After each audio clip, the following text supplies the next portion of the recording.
teu começo, velho? Porque você já falou várias vezes, eu conheço essa história muito, a gente já troca muita ideia disso, muita gente talvez não saiba, e eu acho que o começo da trajetória profissional, da mentalidade que a pessoa está construindo para o futuro dela, é ali na época da faculdade, né? Final do Sim. ensino médio, quando você entra na faculdade ou não, mas quando você tem uns 18, 17. Eu acho que quando acaba a escola, quando você sabe que saiu do ensino médio, Até na é escola é quando vem. bagunça, né, mano? Na Exato. escola ali é festa, ninguém quer saber de nada, muita coisa ali realmente não serve pra nada, você tá focado numa prova, num objetivo ali pra você entrar num outro sistema que foi criado Com pra certeza. você, mas em algum momento você acorda e você fala, mano, o que que eu tô fazendo?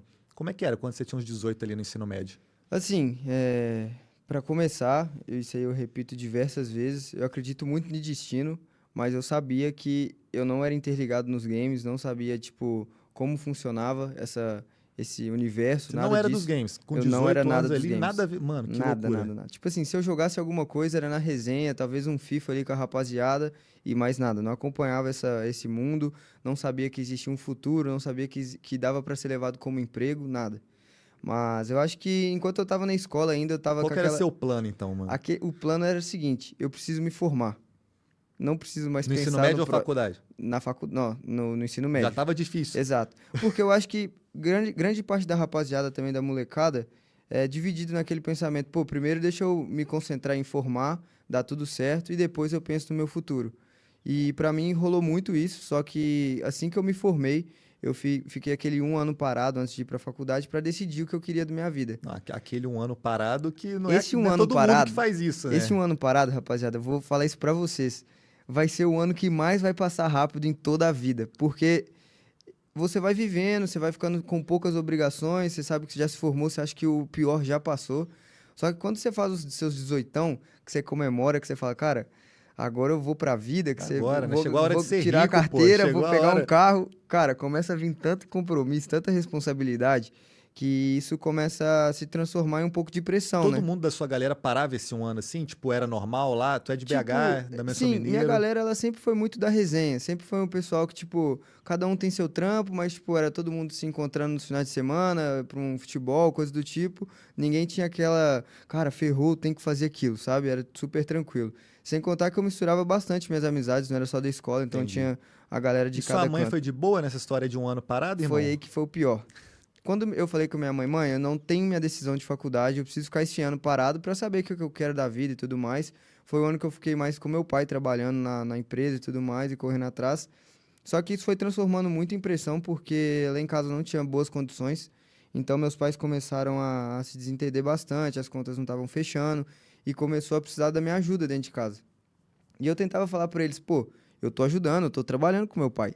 Só que não dava dinheiro, porque se eu tava trabalhando com meu pai e o negócio do meu pai não tava indo bem, por mais que eu estivesse, tipo, trampando e ajudando meu pai, eu não tava Não ajudando tava em casa, trazendo mais entendeu? pra casa, né? Então, foi um ano de muita dificuldade, porque minha mãe falou, então eu vou me esforçar e vou pagar pra você uma faculdade pra você estudar e não ter o Já futuro que tava seus pais ruim a estão tendo. situação e ela mesmo Exatamente. assim falou, pô, entra numa faculdade. Exato.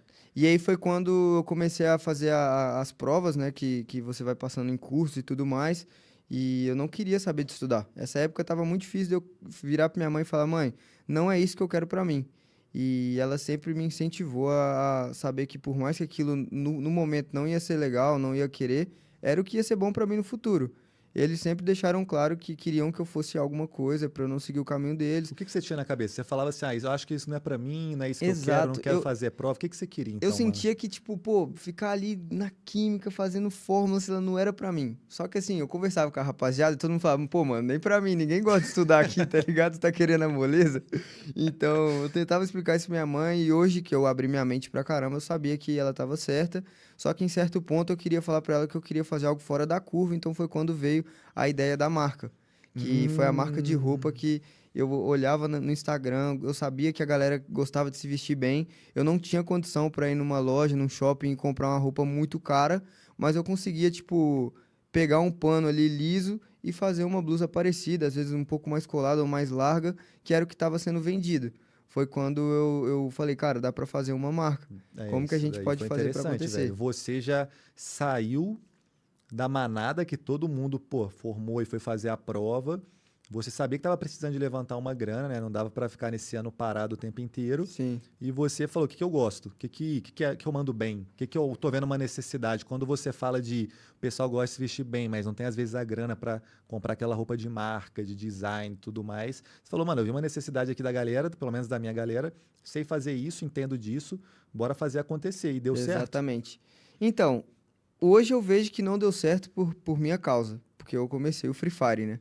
Mas no começo, a gente começou a desenvolver as roupas de baixo custo, que eu tinha que ir na loja, comprava o pano, levava para minha avó e ela Ah, cortava. sua avó, né, mano? Tem isso na Exato. E história minha ainda, avó né? começou a me ajudar bastante e isso começou a dar muito certo como negócio, né? Tipo assim, pra mim, na minha realidade, estava perfeito. E quando começou a abrir um pouco mais as margens, que a gente conseguiu a vender mais, eu já comecei a dar aquela sofisticada, dar umas rasgadas na roupa, que era moda na Eu época, lembro, mano, aquelas começou a dar furadinhas. certo. Minha avó, o coração mais gigante do mundo, sempre me ajudava e a gente fazia o seguinte: vovó, vai dar R$ 40 de custo, a gente vendeu a 70, 15 vai pra senhora, 15 vai pra mim, no Caraca, final era um das bem contas. bolado com Exato, a avó, mano. Primeira empresa do Lau de Coringa, um bem exatamente. bolado com a avó, E mano. aí, veio uma história que até não conto muito em podcast, mas minha mãe tinha muito contato no salão e ela tinha uma amiga muito forte que morava no Paraguai. E ela falou, cara, Mano, calma aí. Tem certeza que você vai contar essa história aí? vou. Porque, Tá. mano, vai escutando. A gente viajou pro Paraguai A e Polícia lá. Federal não Não, compactua com mas nenhuma tudo história. certo, Ah, graças a tá. Deus. Graças a Foi aí Deus. que foi a parte que deu um pouco de errado. Por quê? Porque lá no Paraguai a gente conseguiu ver como funcionava os custos e tudo mais, tinha que pagar as coisas, só que era bem mais acessível do que no Brasil. Então, assim, pelos meus cálculos que a gente estava vendendo com a minha avó e tudo mais, se eu fizesse numa estrutura daquela, com as roupas estampadas, com a minha marca no peito, Podia levar pra outro patamar, eu era vou levar para estouro. outro patamar a marca. E dito e feito, a gente fez, fiquei lá no Paraguai um mês, voltei pro Brasil com as caixinhas, já tava com a marca em outro patamar, comecei a divulgar Daí as já não era mais roupas. a avó fazendo, já tinha o Aí minha esquema avó lá. fazia tipo assim, ó, quem quer as lisas, minha avó ainda faz, Entendi. mas agora a gente já tem as roupas estampadas, né? Foi quando começou a vender muito bem, só que uma marca ela tem que estar pronta para entender que a expectativa de venda de uma roupa pode ser muito alta, de outra tem que ser o mesmo tanto, mas essa aqui pode vender mais e essa aqui não vender nada. É muito difícil você Exato. equilibrar o que você vai investir pra fazer o estoque, pra Isso. depois o que vai vender, o que você vai manter ali em algum período. Isso é Exatamente. complicado, velho. Então, quando eu comecei a marca, eu comecei, tipo, num sonho de, pô, se eu vendi 10 mil, eu tô com 10 mil de lucro. Mas, na verdade, a gente voltou com um custo de operação, que era das roupas, das caixas, sei lá o quê. E eu sabia que, ó, se a gente vender tanto por mês, rapidinho a gente já consegue fazer a segunda coleção e vão pra cima e tudo mais. E foi quando a gente tomou o primeiro susto. Que vendia, tipo, duas roupas muito e as outras três que a gente fabricou não tava saindo Entendi. tanto. E aí eu tentava fazer uma promoção, sair o preço e E tudo às vezes você mais. fica ali, o estoque parado, você tomou um Exatamente. prejuízo e o dinheiro que você ia investir para outra que estava vendendo, você não tem. Aí tem que ficar equilibrando isso, já é um Exatamente. problemão, né, E velho? aí eu comecei a correr atrás e quando eu tomei esse primeiro susto, em vez de já ir direto na segunda coleção, eu comecei a ter que correr atrás para vender a primeira para eu ter caixa, porque minha mãe e meu pai não podiam mais me ajudar, eu já tinha feito o caixa ficar ruim, então eu precisava vender para Você conseguir. começou a vender mais, então girava Exato. mais, então quando Então eu estava precisava parado fazer o era zero a ruim. zero para voltar para a segunda coleção. E para uma marca, hoje é interessante ela não ficar parada com muita peça, faz menos para poder ir vendendo mais e tendo mais constância. E hoje eu aprendi isso, mas lá no passado eu apanhei bastante. Foi quando eu comecei a dar essa desanimada com a marca e tudo mais, e aí começou a misturar marca, faculdade e trabalhar com meu pai. Isso daí, mesmo curtindo a parada da marca, você acabou entrando na faculdade lá que Exato. sua mãe queria que você É fizesse, porque você ficou assim, eu naquele. tinha que entender o lado da minha mãe, que eu fiz a promessa pra ela, então eu tinha que ir pra faculdade, eu tinha que ajudar meu pai e também queria seguir meu sonho, que se desse certo eu podia falar aqui, mãe, ó, tá aqui. Então eu fiz a faculdade de administração, que na minha cabeça eu ia entrar sabendo administrar minha empresa, né? Galera, é um pouco mais complexo do que parece. A vida real é diferente, né, Dureza. mano? Cara, É isso foi uma fase da embaçado. minha vida que foi muito, muito difícil, porque começou a vir uma coisa atrás da outra e foi quando eu acho que muita gente deve passar por isso, mas foi quando vem mais pressão. Que você começa a pensar, cara, o que que eu vou ser no futuro? O que que eu vou querer pra minha vida daqui, sei lá, 6 meses?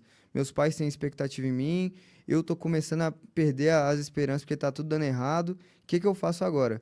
E foi quando eu conheci o Free Fire, que eu fiquei um ano da minha vida 100% dedicado ao jogo, mas sem esperança de ser Não, profissional, sem calma aí, que esperança de loucura, nada. mano. Então quer dizer que você olhou que tava bom, mas tinha vários problemas e que você não Exato, via que isso ia, você sozinha conseguir levar isso para um patamar de pronto, resolveu. E exatamente. aí você viu o Free Fire, e qual que era a ideia? Você via a galera que estava próxima de você jogando, falando que dava oportunidade de vida, que dá para ser profissional? Ou você só olhou pro jogo e falou, mano, viciei, agora eu vou ficar a vida inteira nisso aqui Exatamente. Cara, o Free Fire ele caiu pra mim como uma válvula de escape muito grande, para essa pressão que que você eu tava tendo? podia lidar com a pressão, ou então eu podia jogar o jogo, né? O Free Fire. A situação em casa não tava boa, meu sonho tava começando a ir por água abaixo, a pressão do dia a dia tava caindo, e eu comecei a ficar tipo, eu não vou conseguir suprir a expectativa de ninguém, e já era, vai ser isso.